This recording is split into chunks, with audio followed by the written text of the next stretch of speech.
4 o'clock Monday afternoon, time for Sports4CLE. Hope you're having a great day. Thanks for joining us. Plenty of Browns and Browns draft talk to talk about. A little later in the show, Eddie McDonald from Dawg Pound Daily will join us.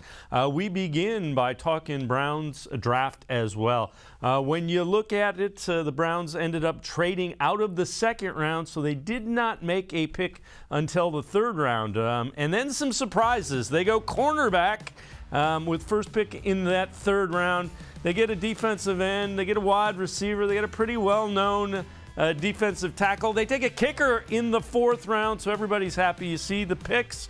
Andrew Berry was asked, did the Browns get everything done they needed to get done during the draft?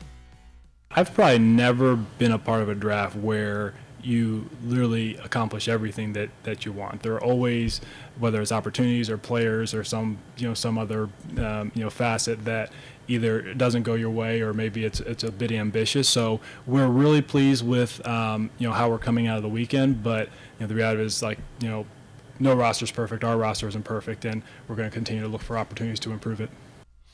With that, let's welcome in Jeff Risdon from BrownsWire.com. So, Jeff, you had cornerback as their first pick in the draft all along, didn't you?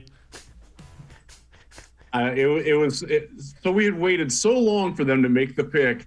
It's Friday night. It's getting late. We're like, just make a pick, and then they pick a cornerback. They picked a good one. Nothing against Martin Emerson. That guy can play, and I'm sure we can talk more about him. But yeah, that was a bit of a surprise. I actually thought one of the guys that they were going to take was Perrion Winfrey. He would have fit at 68, and the fact that they got him later speaks to the value that they got in this draft. But yeah, it was a bit of a head scratcher. We have a Browns Wire chat behind the scenes, and we were all pointing at you like, who had that? I don't think anybody had that.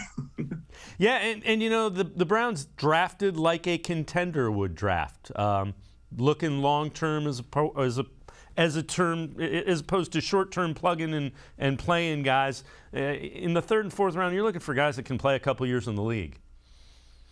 Yeah, and you're also looking for eventual depth replacement players. Martin Emerson, he sure looks like Greedy Williams' replacement in the long term. Perrion Winfrey looks like Jordan Elliott's replacement in the long term. And these guys, they are coming up towards the ends of their contracts. That they do act like a contender. They are sort of treating themselves as if last year didn't happen in terms of the outcomes. Like, this is a team that they drafted like a playoff team. You said it very well. They're not drafting for immediate need. They're not drafting. They don't really need any starters, especially if a certain defensive end comes back. They were kind of just picking to fill specific roles on the team on both offense and defense. Would you like it if they developed into starters and impact talents? Yeah, absolutely. But you didn't have to have that. And I think that their trading back out of the second round reflects the status that they weren't really looking for a dire need fill. This wasn't a team that had to go in like, oh my God, we have to get a starting safety out of this draft, or we've got to get a starting wide receiver. They treated it like they're going to get some value out of it, and it might not sit well with all fans right away. It certainly didn't with some of my immediate family, but it's a different. We're going to have to get used to the Browns being a different, more successful team and treating themselves like they're successful. It does change the way that we have to look at the draft. We're not going in like the fourth round pick doesn't have to start right away anymore. That's a good thing. And I think sometimes we forget about that. Well, one of the guys that the Browns did take that had been mocked to them a couple of different ways is among Todd McShay's best values. So steal picks. Did them for all 32 teams for the Browns. Wide receiver David Bell, third round, number 99 out of Purdue. Won't be a Rookie of the Year candidate, but he's an instinctive and versatile pass catcher who runs crafty routes and has sure hands.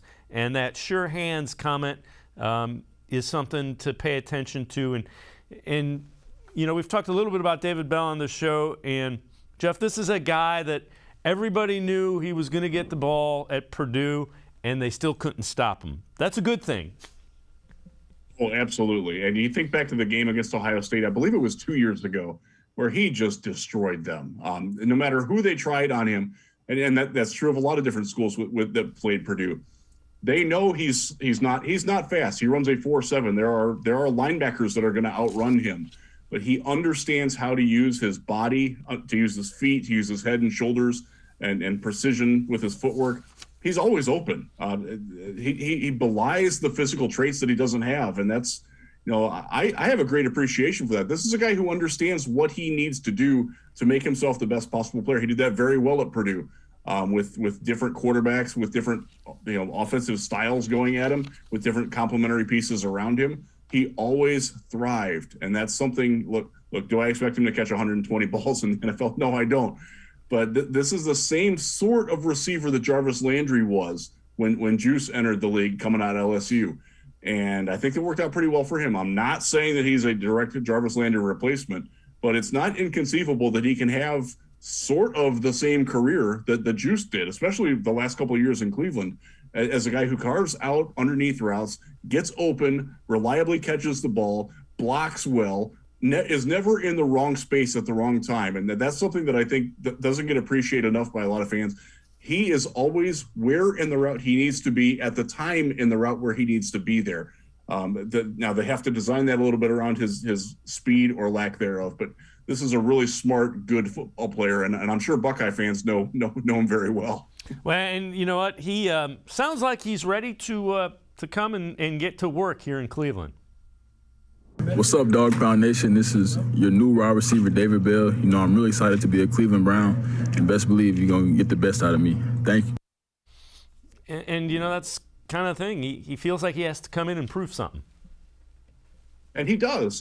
He's the number 99 pick in the draft. This was a guy that a year ago at this time was projected by a lot of people to be in the 20 to 35 overall range. Maybe a guy that sneaks into the back end of the first round, certainly a second rounder. He had a decent college season. His athletic testing was terrible, to be blunt. He's got to prove that isn't the guy that he is, that he is the guy that lit up Ohio State, Northwestern, Indiana, among others, while he was at Purdue. That's a challenge for him. The good thing is he's going to get an opportunity to do that here in Cleveland. There's not anybody directly in front of him on that depth chart that he can't overtake if he plays to his best. And I think he's aware of that. I love the smile and the little look in his eyes. I got this, Cleveland. I appreciate that confidence. I think he's got a good understanding of where he's coming. So Paul DePodesta, Chief Strategy Officer, talked about kind of the makeup of the wide receiver room. Kevin Stefanski, after that's going to tell us, don't forget about the guy we took in the third round last year. I think we really like the mix, and certainly, Kevin can talk about this too, but the different characteristics that each guy brings, I think, collectively it's a really, really nice room. I think we feel like the room can sort of do everything. We've got some speed, we've got some great route runners, we've got guys who are tough after the catch, we've got guys who have, contested catchability. So in terms of building out, concepts within our scheme, I think there's an awful lot we can do with these guys. He's not forgotten by me or us. We're counting on him having a big year. We're excited about his development. He's a kid that he knows he wants to work. He's here. He's working hard with Deshaun. Paul mentioned, just the different skill sets that we have in that room. So we're excited about what Anthony brings to the table. And it's Stefanski talking about Anthony Schwartz. There are varied skill sets. You'd feel a little bit better, though, if you had another veteran presence there, wouldn't you? I would, absolutely. And I think most fans would, too. But Anthony Schwartz, don't write this guy off yet. Was he great as a rookie? No, he wasn't. It was a little bit of a disappointing year. I'm sure he would tell you that. I'm sure the Browns will tell you that. And they just kind of did, really. But this guy, again, he was the fastest 15-year-old in the world not that long ago. They're going to find ways to use his speed. He's had a year of NFL training now. He understands what the Browns are doing offensively better. I'm not going to say that he's going to break out and do anything, but I do think you're going to see more from Anthony Schwartz, and you're going to feel less bad about that pick a year ago as time goes on. There is some appreciable talent there. If it's clicked at all with him, what he's absorbed in the first year and what he needed to do better to make himself a more viable NFL commodity, again, his ability to fly down the outside, run 7, 8, and 9 routes, and open things up for Deshaun Watson. Again, from covering the Texans for a little bit when Deshaun Watson first got there, having a guy like Will Fuller do that, even if he didn't throw him the ball but twice a game, it made everybody else that much better because the safeties have to respect that speed. There's not a corner in the NFL, not even the ones that are the good ones in Cleveland. They can't keep up with him on the outside. You've got to shade help that way. And if he proves that he can catch just one or two a game, 2 catches for 48 yards and a touchdown is a perfectly good game line for Anthony Schwartz. And it might be all that they need from him because that's going to help. Look, Amari Cooper on the other side, that's really going to help the tight ends. And I think that's how it fits together. I like how Podesta phrased it, that it's a well-conceived group, that they complement each other very well. The issue that I have is that if any one of those guys isn't up to the task or if they get hurt, there's nothing in reserve. Yeah. Well, the other thing that happened today, some news out of Berea. Browns drafted a kicker. We saw that a little earlier, Cade York. And they got rid of 2 of them as the Browns cut both Chase McLaughlin as well as Chris Blewett. So the rookie, it's his job. There is no competition. And there you see it. Yeah, that's a bold state of confidence. Look, Chase McLaughlin had a nice run, and I do think that he's an NFL kicker. He needed to go from Cleveland. Organizations in general seem to lose confidence in kickers awfully quickly. There's a lot of ex-Browns kickers still floating around the league. Austin Seibert is still on the Lions roster. He's not going to be their kicker, though. Zane Gonzalez is out there. I think he's on his 4th team. Greg Joseph bombing field goals for the Minnesota Vikings now. It seems like the Browns are always chasing their tail a little bit here. I hope that York works, and I hope that they stick with him for a little bit. He might have a patch where he misses a couple of games. It might even lose them a game. It doesn't mean that he's not an NFL kicker. I hope that they have learned to have patience with this guy in the long term because they've certainly spent some. And look, they could have gotten a very good wide receiver. There was still quite a few receivers on the board at that point where they took him. Some other useful offensive linemen at that point as well. That they invested that much in him. I hope they give him at least 2 years before they decide that he's not the option. Even if things go south, you got to ride it out. I hope they've learned that lesson. Jeff Risdon from BrownsWire.com and I are going to step aside, take a quick time out. Other side of the break, we head to the voicemail of Truth and Reason. A question about what else? Wide receiver room. Sports4CLE. We'll be right back. Stay with us. Come back to go forward. Back to learning new things. Back to pursuing your dreams. Tri-C has flexible learning options to fit your life. And every year, more than 1,000 local companies provide Tri-C students with real-world learning. The right education can boost your lifetime earning power by hundreds of thousands of dollars.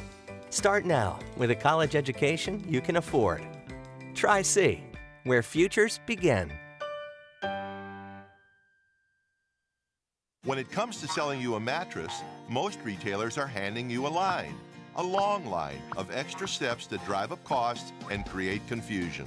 At the Original Mattress Factory, we simplify the mattress shopping experience by building mattresses and box springs in our own local factories and selling them direct to you. It's short, sweet, and simply makes sense. So experience more than just the mattress store. Experience an original, the Original Mattress Factory. The Ohio Lottery Partners in Education program recognizes role model students and teachers from across Ohio. Nominations can now be done completely online. To nominate a deserving teacher or student, go to ohiolottery.com. In the About section, find Partners in Education. There you will find links to the nomination forms. Students kindergarten through 12th grade can be academic all-stars. Teachers can be honored as a Teacher of the Month. The Ohio Lottery Partners in Education, where stars shine.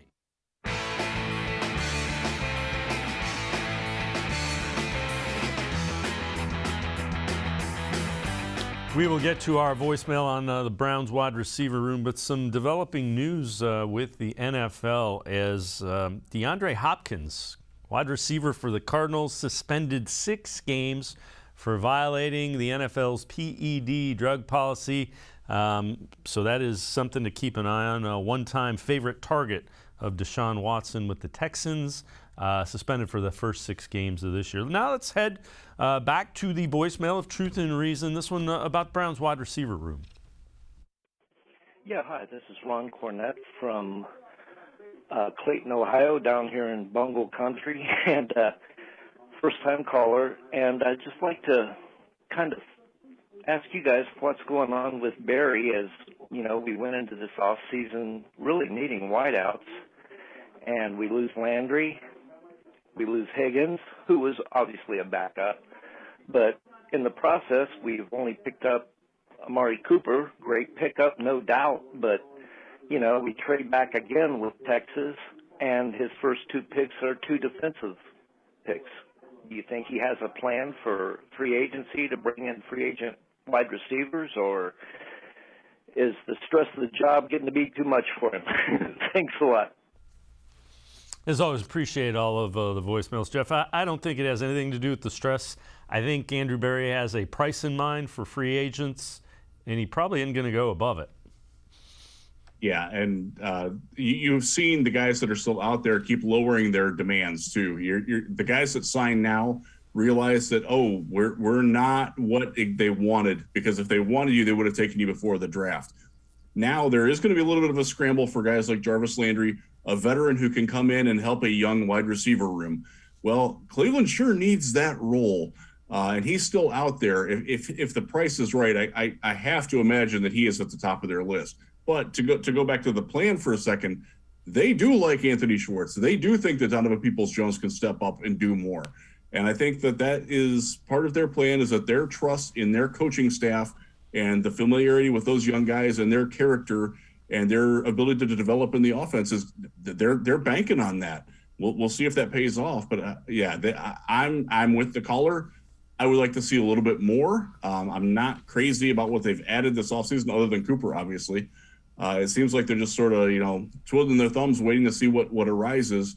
And we saw Tyrann Mathieu sign today or yesterday with the Saints after the draft. You're going to start seeing that impetus come. And remember, now players, when they sign as free agents, they don't count against the compensatory draft pick formula anymore.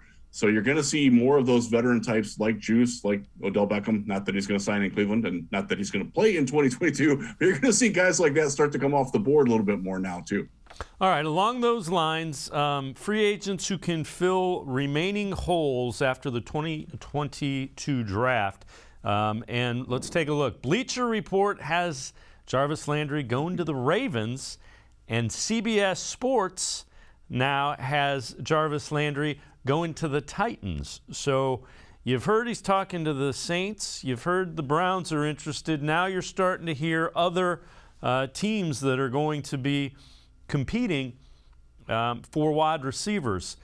Is it possible that the Browns bring back Jarvis Landry, or do you think the selection of David Bell kind of lessens that? It certainly lessens it, but again, you're asking a lot out of a rookie there. We saw last year, if you raise the expectations, we just talked about Anthony Schwartz, how he didn't live up to the expectations that I think either the team or the fan base had for him. That's a dangerous game you're playing with David Bell, who, again, a talented guy, but he is physically limited in what he can do. This is not a guy who's going to catch a lot of passes beyond 10 yards from the line of scrimmage, which is okay. They do need that role. But Jarvis Landry coming back, that sort of eases the pressure on that. And Juice, look, he's versatile. He can line up outside if he need to do. He can play gadget play. He's such a good presence in the locker room too. One of the things that I wasn't a huge fan of his, and when they made the trade with Miami, I'm like, okay, they need it. His character and his persona and his leadership skills really blew me away when he was in Cleveland, and I think they're going to miss that. I think they're aware that that's a hole. So it wouldn't surprise me at all if he comes back. And just to point out, the Bleacher Report section there that was written by a Cleveland guy. So keep that in mind. There you go. All right, one guy that people are overlooking a little bit in that wide receiver room, Jakeem Grant. Now, he is a return specialist, but he does have the ability to catch, and he's fast. So that there is a weapon there. Take a look at this. Jakeem Grant tweeting this out from an arcade room.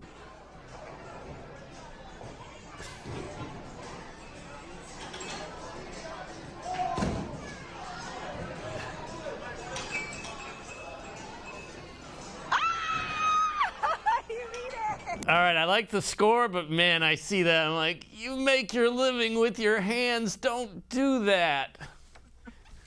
Yeah, that's not exactly something that endears you when you do make your living with your hands. And we have to bring up, and I regrettably omitted it, Demetric Felton was a wide receiver at UCLA for a while too.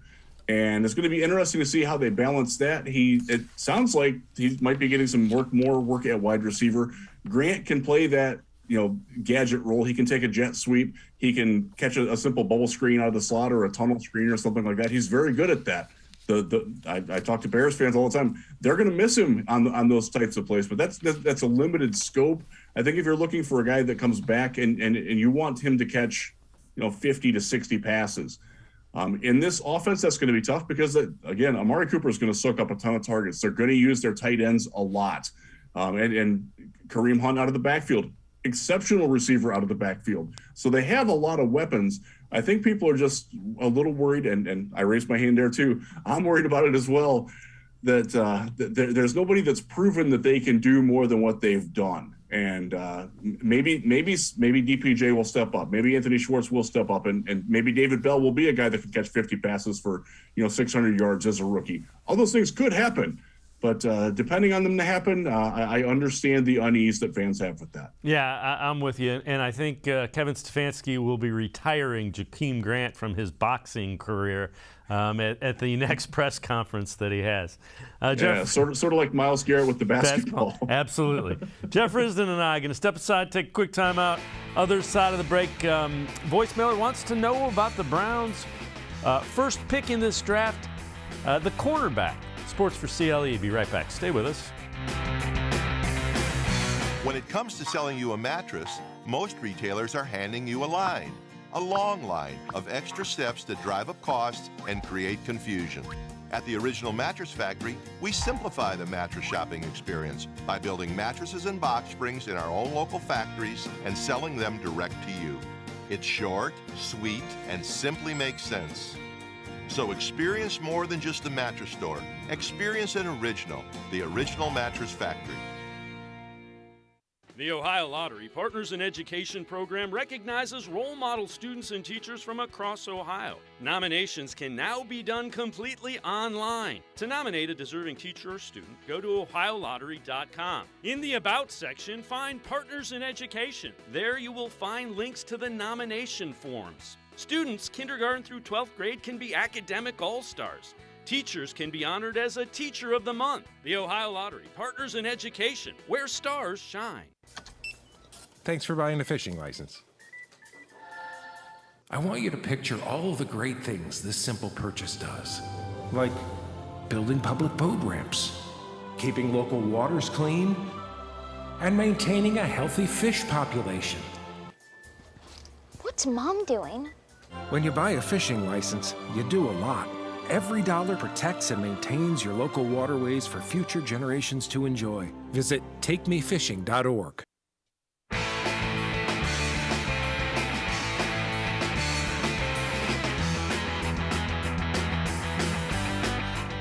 We continue talking Browns with Jeff Risdon from BrownsWire.com. We're going to head back to the voicemail of Truth and Reason.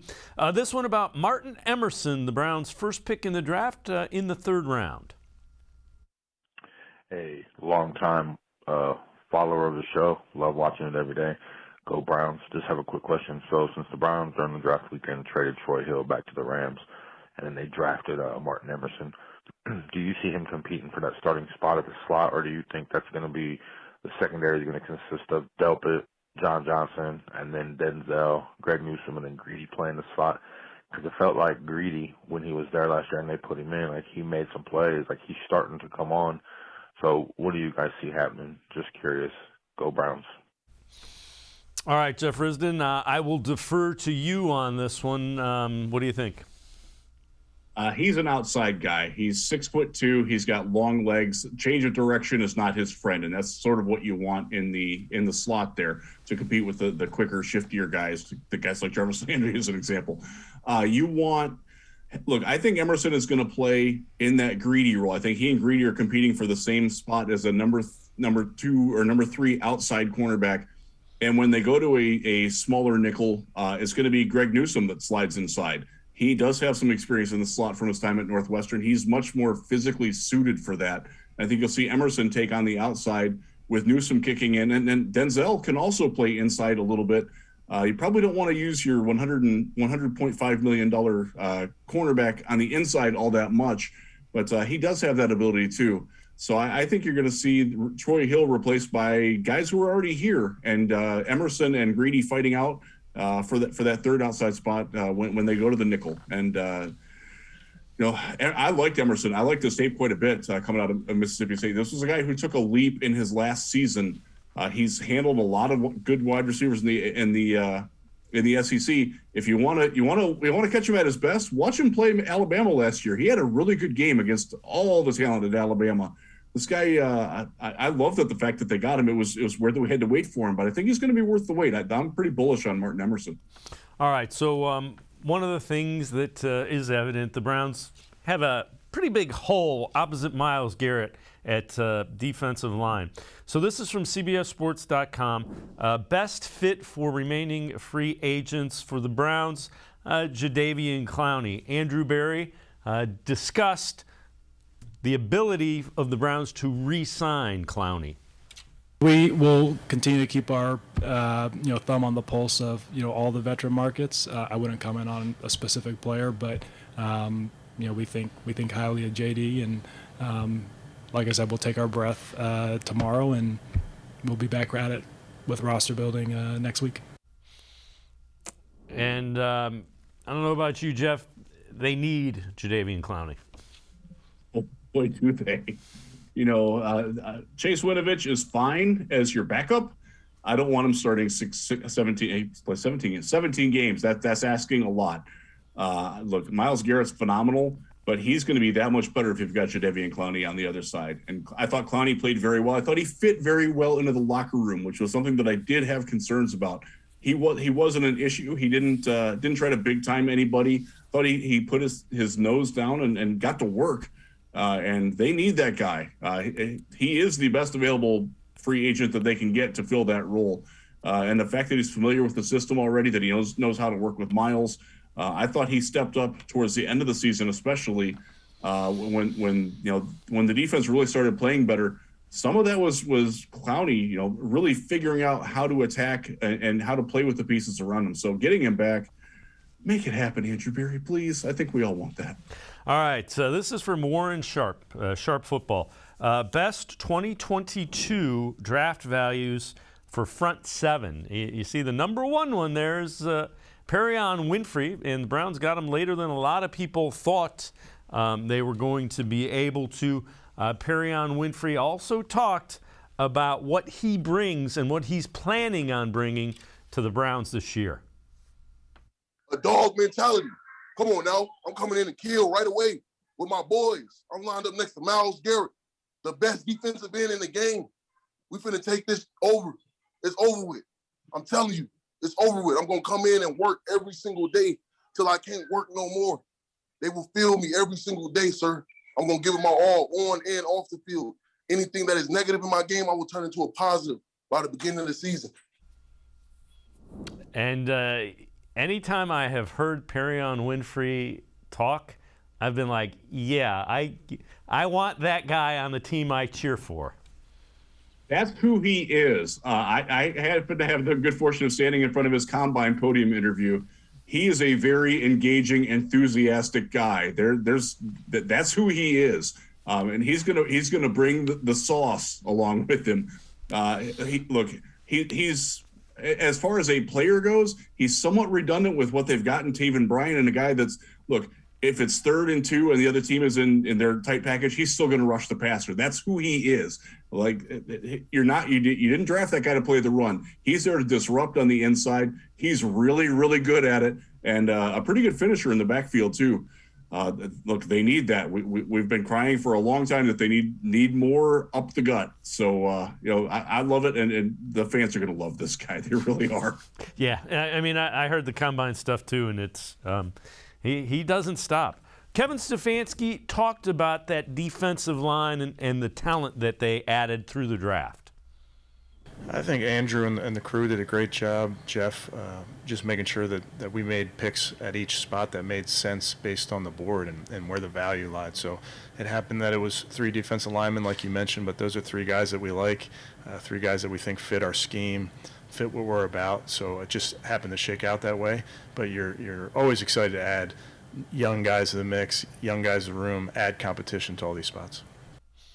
And Jeff, it kind of goes back to what we were talking about a little earlier. They drafted like they're a contender. They've identified people they thought could make an impact. Yeah, and they didn't have a lot of open spots on the roster. So just adding more competition.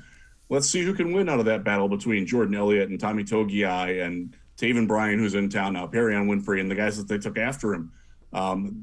Let's go at it. I'm looking forward to being in Berea and watching all these guys fight it out in late July and August, because it's going to be fun.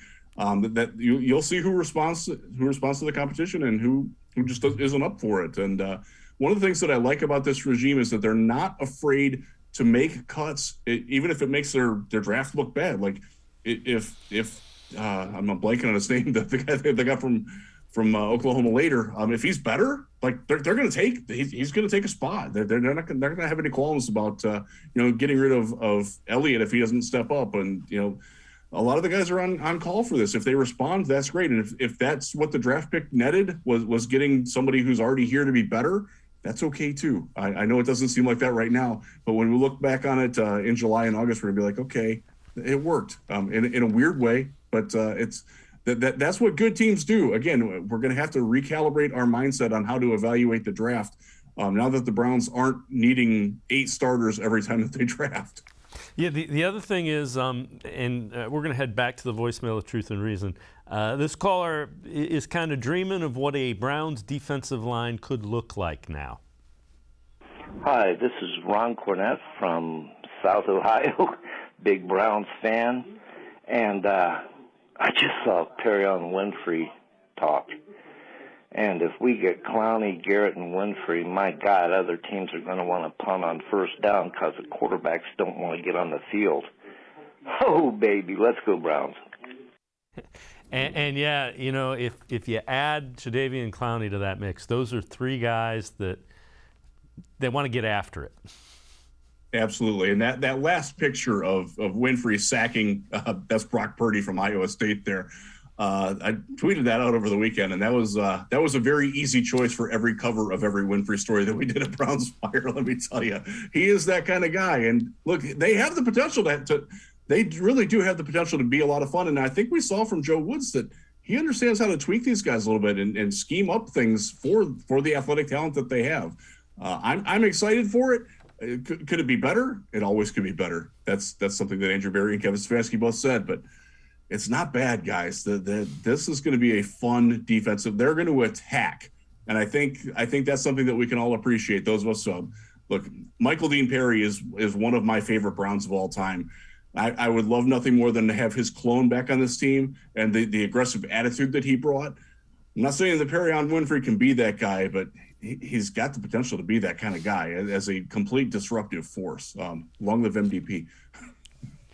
Jeff Risdon and I are going to step aside, take one more time out. Other side of the break, we'll head back to the voicemail of Truth and Reason and get into some Baker Mayfield talk. Sports4CLE, be right back. Stay with us.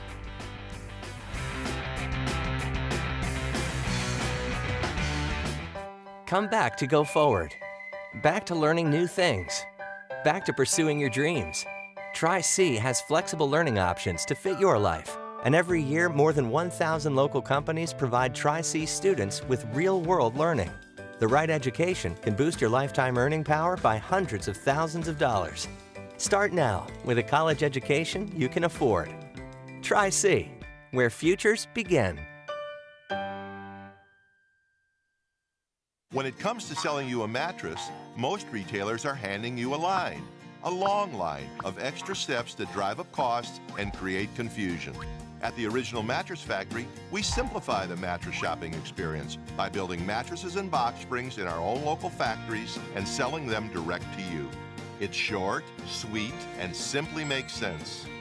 So experience more than just a mattress store. Experience an original, the Original Mattress Factory. The Ohio Lottery Partners in Education program recognizes role model students and teachers from across Ohio. Nominations can now be done completely online. To nominate a deserving teacher or student, go to ohiolottery.com. In the About section, find Partners in Education. There you will find links to the nomination forms. Students kindergarten through 12th grade can be academic all-stars. Teachers can be honored as a Teacher of the Month. The Ohio Lottery Partners in Education, where stars shine.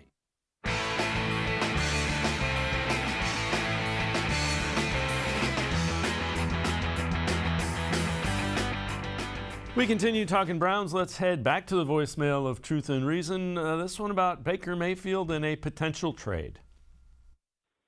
Hi, I'm a Browns fan stuck in Utah, and I watch every single clip you guys post on the web, and I have to say I'm glad that the Browns have not traded Baker Mayfield yet. I mean, I look at what's out there. There's some third-rounders. There's Drew Lock, Marcus Mariota, Carson Wentz, Jameis Winston. Those are all ex-starters. And then I look at the unprovens out there, young guys that still haven't proven themselves, and I see that in Chicago and Philadelphia and San Francisco and Miami, Jacksonville, Carolina. By week 4, the NFL will reek of quarterback desperation, and I think that the Browns should get a conditional 4, 5, or 6 that converts to a 1 as soon as they re-sign him, and I think they will re-sign him, whoever that might be. I'd like to hear what you guys have to say. Thank you for taking my call. All right, as always, appreciate all of the voicemails. Jeff, at this point, I think Andrew Berry would settle for a 4, 5, or 6 and not having to eat a boatload of that $18, $19 million contract. Yeah, that would be nice. But look, any team that's going to take him on, why would you give up an asset when he's going to be gone after this season? And I think that's where the Browns are going to have to make up some of that money. Now, I agree with the caller's point. There's going to be better openings, and I think teams, once they see Washington is a great example, and he brought it up. The Commanders are going with Carson Wentz. He's also on a 1-year thing. Like, if they realize pretty quickly that Carson Wentz isn't working, Baker Mayfield's a better quarterback than Taylor Heineke. And I actually like Taylor Heineke. But if you tell me you're going to get Baker Mayfield, yeah, make that happen. You know, there's a lot of, let's say you're the Raiders and Derek Carr gets hurt in your first preseason game or in week 2 even. Yeah, that's a team they're gunning for playoff wins. Baker's the only guy that I know of that's available that has that on his resume. So, yeah, I agree that I think the market, look, it would have been nice to get rid of him already and have that just be done with it. It didn't happen. So now you make the best of it. And you wait until, like the caller said, until the desperation hits. And it's going to hit somewhere. Seattle might realize that, oh, my goodness, Drew Lock, this guy's terrible. He's certainly not as good as Baker Mayfield, and we're trying to do something here. So, yeah, I happen to think that they are going to get something for it. And at that point, then you're holding the cards like, hey, maybe we're only going to have to eat $15 million of this, and you give us a 4th rounder. Or, something like that where it's scaled where as much as the Browns would be willing to take is the sliding scale that the other team will return in compensation. If the Browns eat it all, we'll give you a 4th. If they're only eating just a little bit, we'll give you maybe a conditional 7th. I think that's how it's going to play out. All right. This is from CBSSports.com. 10 moves that make sense after the NFL draft. So the time that we're in now. Baker Mayfield to the Lions. And you see the rationale there. Jeff, I know you also work for LionsWire.com. Is there any way that the Lions trade for Baker Mayfield?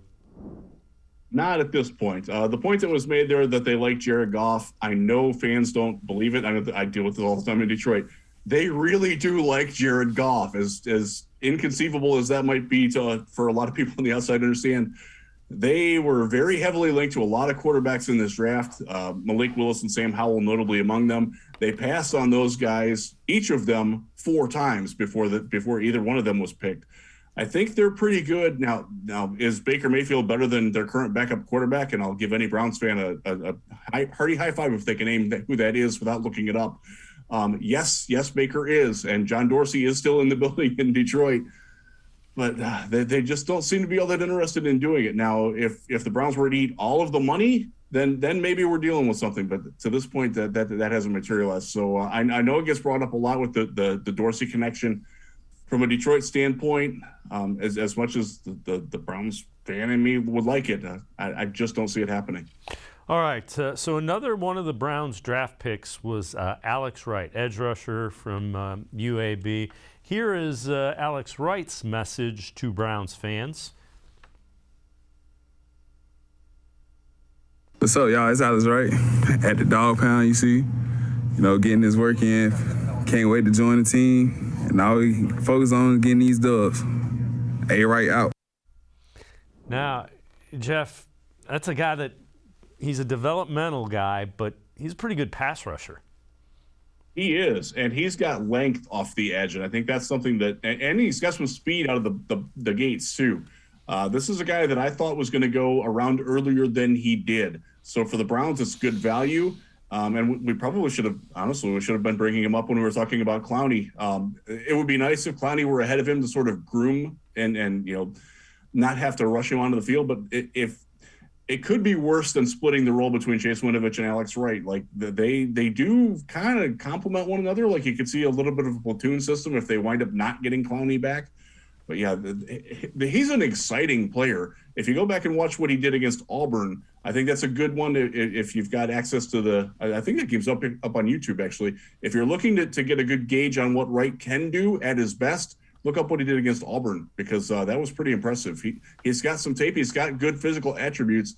He needs some refinement. It needs to be coached up a little bit, but there's something there to work with. This is a guy, 2023, 2024, he could very well be a starter. All right, so Myles Garrett, Browns defensive edge rusher, kind of the foundation of that defense, had a procedure to get his eyesight going. So excited to share that I am glasses free. Can't believe how quickly the treatment was and virtually painless. LASIK Plus. So there you see. Myles Garrett will not be wearing the glasses anymore, and tweeting that out. Good for him. Yeah, my brother actually was a client of LASIK Plus as well, and it's worked very well for him. So, it's going to be weird to see Myles off the field without the glasses on. If you ever encounter him when he's not working out, he does have the glasses. So, well, obviously he won't anymore. It can only make him that much sharper going into the field. Again, and he also posted some workout videos from the weekend. And if you haven't seen those and you want to be inspired to get rid of your winter blubber, check out what Myles does, because again, it's so easy to love Myles Garrett, Dave. It really is. Yeah. He is a freakish athlete without question. Jeff Risdon, BrownsWire.com, is always great stuff. Appreciate it very much, Jeff. Thanks so much. My pleasure. Thanks for having me. All right, Jeff Risdon, make sure you read him. BrownsWire.com, everything NFL as well. We're going to step aside, take a quick time out. We continue talking Browns. Eddie McDonald, Dawg Pound Daily, will join us. We'll head to a voicemail with a guy that this caller wanted the Browns to draft that they did not. Sports4CLE, be right back. Stay with us. Come back to go forward. Back to learning new things. Back to pursuing your dreams. Tri-C has flexible learning options to fit your life. And every year, more than 1,000 local companies provide Tri-C students with real-world learning. The right education can boost your lifetime earning power by hundreds of thousands of dollars. Start now with a college education you can afford. Tri-C, where futures begin. The Ohio Lottery Partners in Education program recognizes role model students and teachers from across Ohio. Nominations can now be done completely online. To nominate a deserving teacher or student, go to OhioLottery.com. In the About section, find Partners in Education. There you will find links to the nomination forms. Students, kindergarten through 12th grade, can be academic all-stars. Teachers can be honored as a Teacher of the Month. The Ohio Lottery Partners in Education, where stars shine. I am powerful beyond my wildest imagination. I will define my future. I will keep challenging myself to improve. Because I am a future leader of this great nation. I will be responsible for raising a beautiful family. And educating not only my generation, but many more to come. I will make a difference in my community. And I will stand up for what I believe in. I will not settle for simply chasing my dreams. I will achieve them. Because I was given a chance. An opportunity. A home. At Family, Career, and Community Leaders of America. The ultimate leadership experience. FCCLA has been one of the greatest experiences of my life. It's made me who I am today. Join us. We'll build a new future together.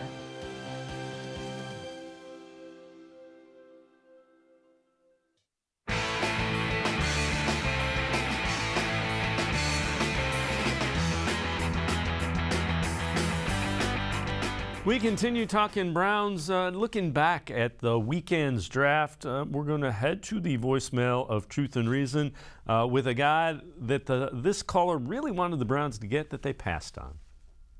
Okay, well, reason this, explain this to me. Show me the logic in this. How the hell you go pick a dude from UAB, a bum, when you got Nakobe Dean, the Dick Buckets Award winner, starting linebacker for Georgia Bulldogs championship team, on the board when you pick it? How the hell you don't take him and you say you need linebackers? As always, we appreciate all of the voicemails, and we appreciate the enthusiasm of the voicemails. Let's welcome in Eddie McDonald from Dog Pound Daily. Eddie, I know Dean's a great linebacker. There's a scheme fit that explains why they would rather take Thomas, the defensive lineman from UAB. Yeah, so I wasn't mad at this. I would have loved Nakobe Dean. He's one of my favorite players to watch in college football last year. He's one of several Georgia defenders that were drafted and we're going to continue to draft. And here's the cat saying hello again. But yeah, so I would have loved that. But at the same time, the Browns didn't need a linebacker. They have JOK. They have Anthony Walker. Phillips comes back this year, hopefully healthy. So they didn't really need that. So I wasn't too upset with that. Would have been nice to have a Nakobe Dean on the team. Absolutely. He's one of those guys that you can't really pass up on unless you can, and the Browns can, and they did. So I'm not overly upset with this at all. Yeah, and again, what I would say is there's going to be times where the Browns play one linebacker that'll be JOK. Most of the time they'll be playing two. They want to play three safeties, four. It has to do with the way they construct their defense. And that's not to say Dean is not a really good linebacker. He absolutely is. But again, they need to get some rotational depth on their defensive line without question. CBS Sports has best, worst, and most interesting picks. Did it for all of them. Here's the Browns. Best pick, defensive lineman Isaiah Thomas, so a edge rusher kind for Oklahoma. Worst pick, Cade York, which we can talk a little bit about that. The kicker from LSU, 4th round, you see where he was taken. Most interesting, Dawson Deaton. And again, Chris Trapasso liked him a lot, likes him as a blocker, incredibly undervalued, called it an excellent selection. I have an issue with calling Cade York the worst pick. Now, if you don't like taking a kicker, I get it. If you don't like taking him in the 4th, anybody who had to sit and watch the Browns kicking game last year, I don't think they were terribly upset that you went out and got a guy who can kick as effectively from long range as Cade York can. I actually love that pick of Cade York. There was him and Cameron Dicker from Texas. I believe he went in like the 7th round maybe. Or maybe he was undrafted. I don't remember. But I love the Cade York pick. If you've watched any LSU games, which I'm assuming most people have because they're on TV all the time, whether it's CBS, ESPN, wherever, they're all over the place. He has a big leg. He hit like 15 of 19 for his career from 50 plus. He's like 80-something% overall. And last year, I think the league average was around 4, give or take, roughly around 4 games that were decided by 3 points or less. The Browns were in 5 of them, including 3 straight that they lost that they should have won. The Raiders game, the one Ravens game, and then I believe it was the Steelers game. They lost those, and they shouldn't have. If they had a kicker, they might not have lost those. And I'm not saying that he's going to come in and he's going to be the next, Justin Tucker. That'd be nice. But last year you saw the Bengals go out and get Evan McPherson. All he did was go 14 of 14 in the playoffs, including 2 kicks that got him to the 2 most important games of the year, the AFC Championship game and then the Super Bowl. So I'm fully confident that Andrew Berry did his due diligence and homework on this. I trust in everything he does, obviously. But I love this pick.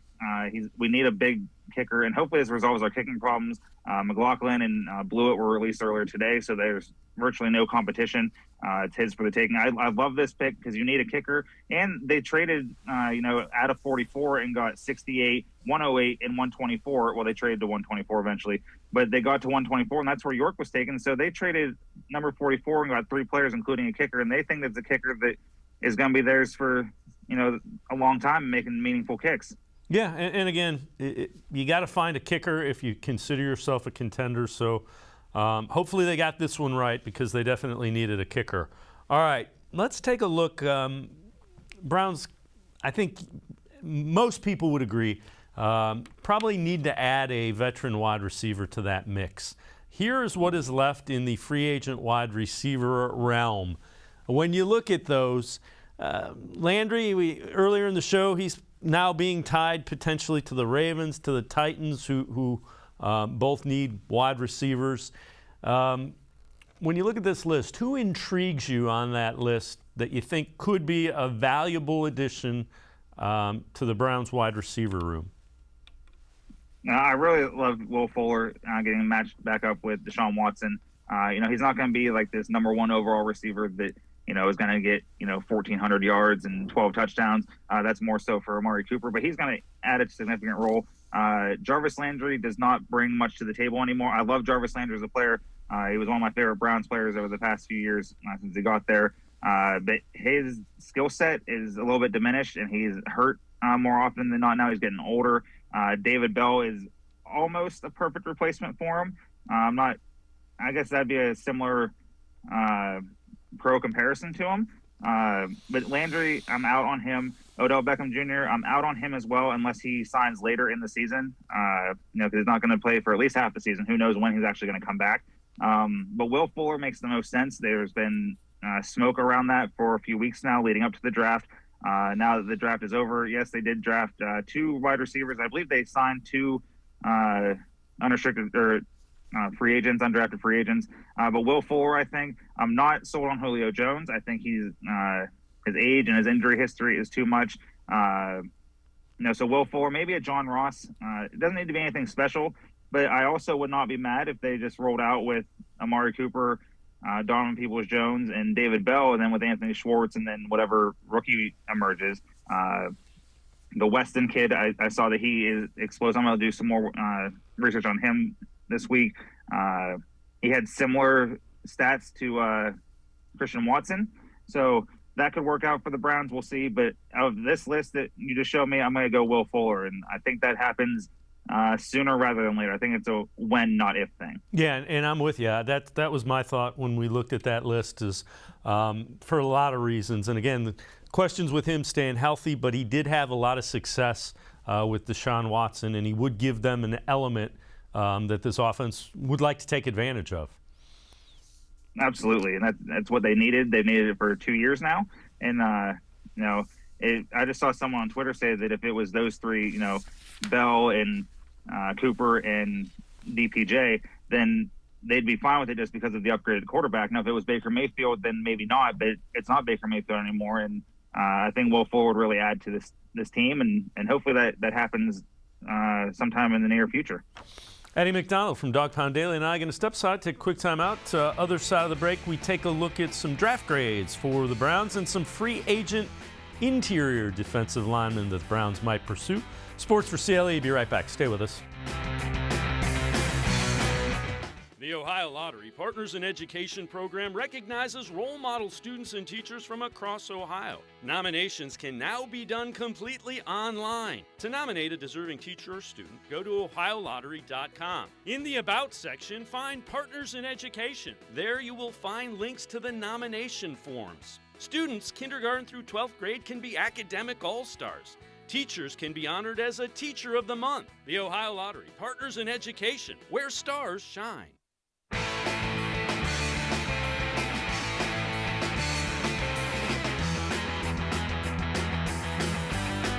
We continue talking Browns and Browns draft with Eddie McDonald from Dog Pound Daily. Let's take a look. CBS Sports' Pete Prisco has graded all of the team's drafts. He gives the Browns a C. Best pick, Perrion Winfrey. Worst pick, Jerome Ford. They didn't pick until the third round because they traded Deshaun Watson, landing Winfrey a nice pick and a second-round corner, Martin Emerson, in the third round. So when you look at that, Eddie, Jerome Ford is a pick that's a depth and a long play. Winfrey, I like the pick a lot. I would have been fine if they would have picked him at 44, probably. Absolutely, and we talked about him on this show a couple of times that he was mocked at 44. Him and Travis Jones and a couple of other guys, Devontae Wyatt from Georgia. But I love this pick at 108. That's a tremendous pick. I think that's their best pick of the entire draft. It's the best value to me from all the research I've done and all the different mocks I've seen, different experts and analysts and whatnot. That's a tremendous home run pick. And as for the Jerome Ford pick, I think that's also a smart pick because I don't think that Dearness Johnson and Kareem Hunt are coming back after next year. They're free agents after this season. So this is more of a look ahead to the future. You'll have him for Ford for 3 or 4 years. Hopefully he pans out. He can be a backup if need be. But I feel with that pick, it has the writing on the wall for Dearness Johnson and or Kareem Hunt. Maybe if it's a Baker Mayfield trade, one of those two are included in that. I don't know how that would look. But I don't see how that's like a terrible thing at all for the Browns to do. And I'm obviously going to trust Andrew Berry. He has a plan, obviously, of what he wants to do. And he always wants to draft the younger players with athleticism and high upside. And I think he did a great job of that. But the Perrion Winfrey pick, like you said, if he would have went at 44, I would have been okay with that. But the fact that he dropped to 108 somehow, and then you guys talked about earlier with the tremendous clip of him, after he gets drafted and whatnot, and the energy he brings, I cannot wait to see him line up in Berea this summer and then in Cleveland in the fall. So they did get Winfrey, a defensive tackle. Let's look at some veteran guys still out there at that interior defensive line spot that might make sense. You've got Hicks and a couple of guys that the Browns are familiar with in Sheldon Richardson, Malik Jackson. Larry Ogunjobi isn't on that list, but he's out there too. Do any of these guys make sense, do you think, if the Browns can get them at the right price? And who do you like the best out of that group? So I like Akeem Hicks a lot. I had him as my number one defensive tackle solution a few weeks ago on Dog Pound Daily. He is a big, nasty veteran that I think would add a lot. And especially if you get him alongside a guy like Winfrey, that might bring out something in him because I think Winfrey's going to bring out a lot and a lot of people at camp and get that infectious energy going. I like Sheldon Richardson coming back if he wants to. I would like Larry Ogunjobi, who wasn't on that list. If there was a way to get Ndamukong Suh and we knew he was going to be at least 70% productive of what he was a few years ago for Tampa, sign me up for that too. But any of those guys will do. I do think they do sign somebody. I don't know who that somebody is. Hopefully it's Hicks. But if it's not, then I think any guy on that list will do just fine. But if I had it my way and it was my call and I could make the decision right now, I'd go with Hicks. Yeah, I'm with you. I think if they can get a veteran guy on that interior at the right price, it kind of will add to that defensive line. All right, before we let you go, this is from Football Morning in America. Peter King listed a bunch of things that should happen, and he says the Browns should trade Baker Mayfield to Carolina for a 2023 7th-round pick and assume 90% of his salary. Yeah, and Peter King, well respected. He knows his stuff. I would not do that, and I don't think there's any way Andrew Berry does that. I don't think there's a way he does that either. I love Peter King. He's been one of my first football people that I got into when I was growing up. I love his Monday morning quarterback stuff. I love all that stuff. I love all that he does and that he has done and continues to do. But I think he's wrong on this. There's no way that the Browns are going to eat 90% of that salary. If they were, might as well just eat the other 10% and just release Baker and let him go wherever he wants to go. Because he's getting that $19 million regardless, no matter what team he plays for this year or does not play for. He's getting that money regardless. And unless he doesn't attend training camp and his guarantees get voided somehow, that's a whole long story, but I don't think 90% makes sense at all. I wouldn't mind if they went out and got a 7th-round pick if that meant that they didn't have to eat as much cap for him. At the end of the day, this, like Barry says and has continued to say for the past couple of weeks, it's a fluid situation. I don't know if Carolina is in play anymore. They just took a quarterback in the, I believe, third or fourth round. Yeah, so I just don't see that as an option, especially with Sam Darnold there. I know you guys talked about Jared Goff, maybe he being his replacement, but Jared Goff gets a little bit too much money, and I don't think John Dorsey is going to trade for Baker Mayfield with Goff on the roster. All right, as always, Eddie McDonald, Dawg Pound Daily. Appreciate all the time and the insight. Great stuff. Thanks, Eddie. Thank you very much. Check out Dawg Pound Daily. The team did a great job over the weekend. All right. Appreciate it. Eddie McDonald, make sure you read him, Dawg Pound Daily. A quick note, Browns have signed a former basketball player, Marcos Santos Silva. So he played at Texas Tech, played at VCU. Browns bringing him in as a tight end. In case you're wondering, he averaged 8.3 points a game for Texas Tech. But it is a trend that continues with basketball players becoming tight ends. Browns trying to dip into that. Marcos Santos Silva has been signed by the Browns as a tight end for camp. That's going to do it for this edition of Sports for CLE. See you back here tomorrow at 4 o'clock. Scheduled guest, Mary Kay Cabot, Browns beat reporter for the Plain Dealer, as well as Brad Ward from BrownsWire.com. That's tomorrow at 4, Sports for CLE. We'll see you then. Have a great night, everybody.